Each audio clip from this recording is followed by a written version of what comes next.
Welcome to our channel. Today we how to authorize Clearbit on Zapier to boost LinkedIn targeting. Easy tutorial step by step clearly. To authorize Clearbit on Zapier, start by logging into your Zapier account.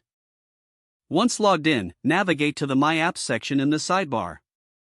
In the My Apps section, search for Clearbit using the search bar.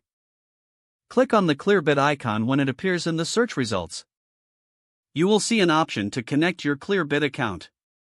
Click on the Connect button to initiate the authorization process. A pop-up window will appear prompting you for your Clearbit API key. To find your API key, log into your Clearbit account in a new tab. Go to the Settings section within your Clearbit account. Locate the API key option and copy your key. Return to the Zapier pop-up window. Paste your copied API key into the designated field. Once you've pasted your API key, click on the Yes, Continue button. Zapier will now test the connection to ensure everything is set up correctly. If successful, you'll see a confirmation message indicating that your Clearbit account is connected. Now, you can start creating zaps that utilize Clearbit data for LinkedIn targeting.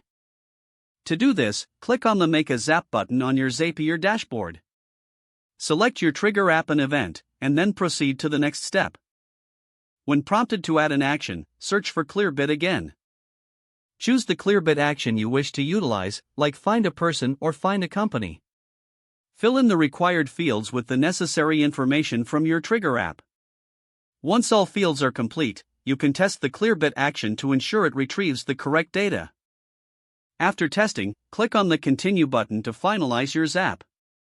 You've now authorized Clearbit on Zapier, enhancing your LinkedIn targeting capabilities. Remember to turn on your Zap to start utilizing your new automation. If the page does not load, refresh the browser or try again in a private or incognito window. Make sure you are using the correct email address, then retype it carefully to avoid small typos. If your password is not accepted, use the reset option and create a new strong password you can remember.